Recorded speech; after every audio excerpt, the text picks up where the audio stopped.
Hey everyone, it's Swapnil, co-founder and CEO of SwingVision. As you know, since 2019, when we first launched SwingVision, we've been exclusive to Apple devices. We first started with iOS and watchOS, and around that time, Apple released Mac Catalyst, a new framework that allowed us to port our iOS app to the Mac with just a few lines of code. While we never intended to make a desktop app, the development effort required was so minimal that it was a no-brainer. Sadly, today in 2024, we famously still don't have an Android app.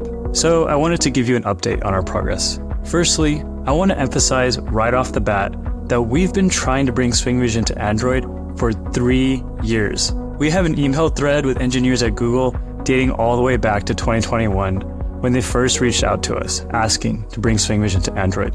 For some context, in order for us to release on Android, we need at least one flagship device that can support SwingVision's award-winning real-time AI. This boils down to 3 minimum requirements. The device must be able to record a 2-hour tennis match without running out of battery or overheating. It must also be able to do so while recording HD video at 60 frames per second. And lastly, it needs to be able to run our AI algorithms fast enough to keep up with that 60 frames per second video. Incredibly, every iPhone dating all the way back to the iPhone 11 and the 2nd gen SE meets all 3 of these requirements. Now, we've been working with the team at Google to test out a light version of SwingVision for Android on several flagship devices over the past few years. Until recently, there hasn't been a single device that meets even 2 out of our 3 requirements. However, the most recent flagship devices, Pixel 8 and Samsung S24, are finally showing some promise. Pixel 8 is the first Google device we've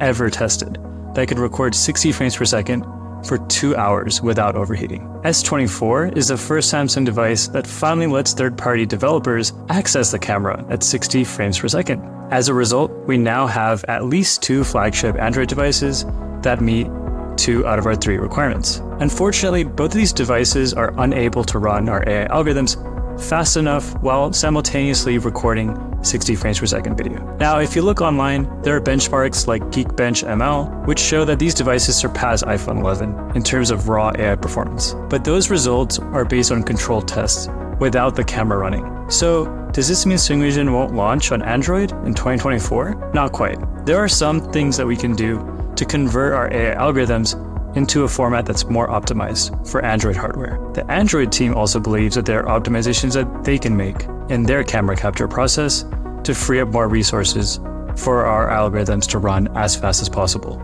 A combination of both of these software improvements just might be enough, but it's a bit too early to tell right now. With that said, we remain optimistic and are fully committed to bringing SwingVision to Android as soon as possible. Until then, thank you so much for your patience and support. And as always, happy hitting.